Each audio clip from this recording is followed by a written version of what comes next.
बांग्लादेश एक दफा फिर से जी जलता हुआ दिखाई दे रहा है कि अगर लेफ्टिस्ट ऑर्गेनाइजेशन अपने ही टट्टू को लात मार रही है तो यहाँ पर तो बड़ा मजेदार कहानी बन जाती है। उसके बांग्लादेश का सिनेरियो यूनिस मियाँ वो पका हुआ आम है जो पेड़ से टूटने के। बांग्लादेश में जो मोस्टली पीपल हैं अब एजुकेटेड हो रहे हैं और वो अपनी ऐसे क्या एजुकेशन पहले हसीना को बाहर निकाला, अब यूनिस की टांगे काटना लग गए हैं। यूनिस को पता है कि भाई काफी हद तक पैसे पूसे बंद हो रखे हैं।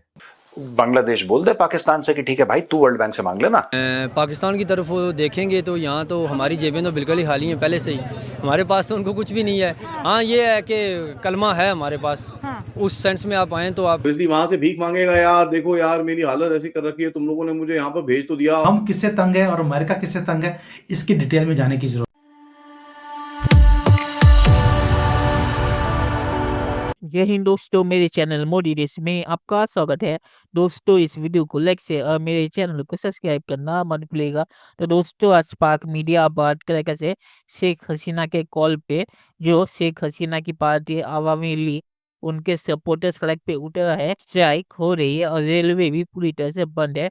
लाखों बांग्लादेश सड़क पे है और यूनिस सरकार ने उनके खिलाफ आर्मी को भी डिप्लॉय कर दिया है और वहाँ पे झड़प भी हो रही है।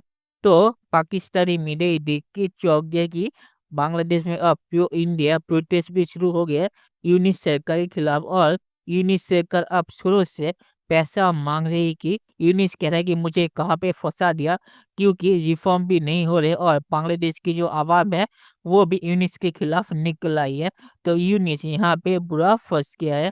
तो पाक मीडिया इस पे रो रहा है कि बांग्लादेश अब पाकिस्तान से दूर जा रहा है। दोस्तों ये वीडियो बहुत ही मजेदार है, तो इसे पूरा से देखिएगा। तो चलिए इंतजार न करके वीडियो देखते हैं। बांग्लादेश एक दफा फिर से जी जलता हुआ दिखाई दे रहा है कि अगर लेफ्टिस्ट ऑर्गेनाइजेशन अपने ही टट्टू को लात मार रही है तो यहाँ पर तो बड़ा मजेदार कहानी बन जाती है। आर्मी यूनिस सरकार ने डिप्लॉय कर दी है, शेलिंग हो रही है क्योंकि हसीना वाजिद ने अपनी पॉलिटिक्स को दोबारा से बांग्लादेश के अंदर एक्टिव कर दिया है। बांग्लादेश की रेलवे इस टाइम पे स्टैंड स्टिल पे आ चुकी है। और क्या बांग्लादेश इन हालातों में इंडिया की तरफ दोबारा जाएगा? फिर उसके बांग्लादेश का सिनेरियो, म्यांमार का सिनेरियो है कि यूनिस मियाँ की दुकान बंद है। यूनिस मियाँ वो पका हुआ आम है जो पेड़ से टूटने के वेट कर रहा है कि कब वो खुद टूट के गिरेगा। बांग्लादेश में जो मोस्टली पीपल हैं अब एजुकेटेड हो रहे हैं और वो अपनी ऐसे क्या एजुकेशन पहले हसीना को बाहर निकाला, अब यूनिस की टांगे काटना लग गए हैं। बस ये है कि वो इनकलाब चाहते हैं अपने कंट्री कैसा में। इनकलाब है जो मुल्क को आगे की बजाय पीछे धकेल रहा है? इंडिया उनका दोस्त नहीं हो सकता किसी भी सूरत में। बांग्लादेश की garment industry was at its peak, अब तो खत्म होगी वो। नाउ तो India is gonna ready take over that and more. अब तो भैया यहाँ पर तो बहुत बड़ा यूनिस को पता है कि भाई काफी हद तक पैसे पूसे बंद हो रखे हैं। बांग्लादेश बोल दे पाकिस्तान से कि ठीक है भाई तू वर्ल्ड बैंक से मांग लेना और बांग्लादेश जो है वो IMF से मांग लेगा। आपस में डिसाइड कर लो। हमारा क्या लेना देना है। गया किसके पास? गया जॉर्ज सोरोस की ओपन सोसाइटी फाउंडेशन की प्रेसिडेंट। ऑब्वियसली वहां से भीख मांगेगा, यार देखो यार मेरी हालत ऐसी कर रखी है, तुम लोगों ने मुझे यहाँ पर भेज तो दिया, अब देखो मेरे को कोई पैसे नहीं दे रहा, ऊपर से तुम्हारी ये जो एक ऑर्गेनाइजेशन है ये लात मार रही है, ये क्या है? भारत इस गेम में है ही नहीं।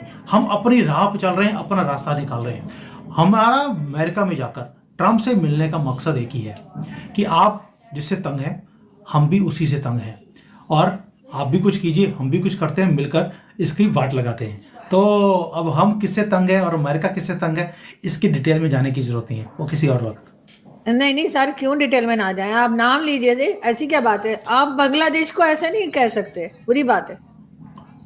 हाँ मुझे मालूम है कि डायरेक्ट फ्लाइट शुरू हो गई हैं, इसलिए आपने पहले बोला ना कि हमारा खौफ ही इतना है, मैं डर के मारे बोल भी नहीं रहा। देखो that is very very interesting times. इसके ऊपर जितनी वीडियोस बनाई जाए उतनी कम है। आपने इमरान खान को अंदर कर दिया, लेकिन अपनी खुशकिस्मती है कि डोनाल्ड ट्रंप अब बाहर आ गए हैं। बांग्लादेशी अब बड़े तेजी से इंडिया की तरफ जाने की कोशिश करें क्योंकि इकोनॉमिक स्टेबिलिटी नहीं है, आए दिन हड़तालें हो रही हैं, आए दिन वहाँ पर आर्मी डिप्लॉयड हो रही है। ज़ाहिर बात है, मुश्किलात तो इस सूरत हाल में इंस्टेबिलिटी है उनके मुल्क में, मुश्किलात तो उनकी बढ़ेंगी। पाकिस्तान की तरफ वो देखेंगे तो यहाँ तो हमारी जेबें तो बिल्कुल ही खाली हैं पहले से ही, हमारे पास तो उनको कुछ भी नहीं है। हाँ, ये है कि कलमा है हमारे पास, उस सेंस में आप आएँ तो आप कह सकते हैं कि इस्लामी मुल्क है, हम इसके साथ रहेंगे, इसके साथ तल्लुकात रखेंगे।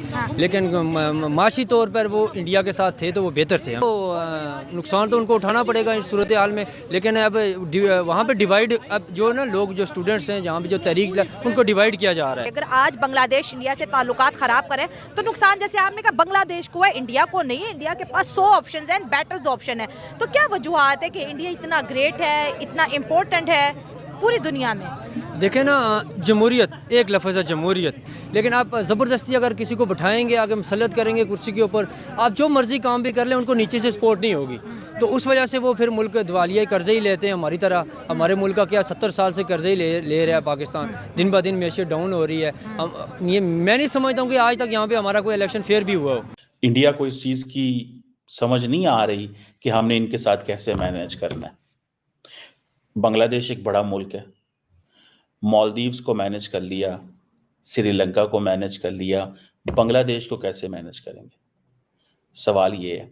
और दूसरी एक और बात भी है, कैसे करेंगे ये सारा कुछ? इतना आसान काम नहीं होता। वहाँ पे जो लोग बैठे हैं, उन लोगों ने इंडिया आउट कैंपेन चलाई थी। अब सवाल ये है कि मोहम्मद यूनुस साहब जो हैं, ये तो पेरिस में थे, इनको तो सारी स्टोरी का उस वक्त जारी बात है, he may not be knowing everything. इनको जो बताया गया उस हिसाब से वो चीज़ें चल रही हैं।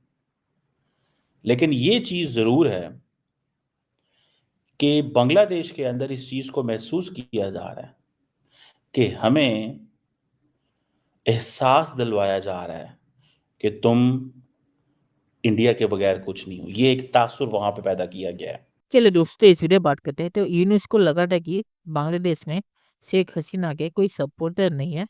यूनुस तो ये भी कह रहा है कि शेख हसीना के ज़माने में जो तरक्की हुई है वो भी झूठ है। मुझे समझ नहीं आता कि यूनुस, उसका दिमाग सही है या वो इतनी बेशर्मी से झूठ बोलता है। तो यूनुस की इसी हरकत की वजह से बांग्लादेश की इकोनॉमी अभी नीचे जा रही है। इसीलिए अब हसीना के कॉल पे जो शेख हसीना के सपोर्टर है, शेख हसीना का अभी भी बांग्लादेश में 40% ज़्यादा सपोर्ट है। तो हसीना के कॉल पे वो लोग यूनुस के खिलाफ सड़क पे उतर रहे और यूनुस ने आर्मी डिप्लॉय कर दिया। मतलब कि आप सोचिए कि सिचुएशन कितनी खराब हुई कि आर्मी को डिप्लॉय करना पड़ा। तो यूनुस अब ज़्यादा टिकेगा नहीं और यूनुस के खिलाफ प्रोटेस्ट शुरू हो गए और इकोनॉमी भी बांग्लादेश की नीचे जा रही है, जिसकी वजह से स्ट्राइक भी हो रही है लेबर्स की। तो बांग्लादेश की अभी हालत खराब हो रही है। और आखिर में ये कहूँगा कि बांग्लादेश ने भिखारी पाकिस्तान के साथ हाथ मिला के अपने आप को भी भिखारी बना दिया, जिसकी वजह से अब बांग्लादेश के जो लोग हैं उनकी इकोनॉमिक हालत भी खराब जा रही है, जिसकी वजह से ये जो प्रोटेस्ट हो रहा है इसको और भी हवा मिल रही है।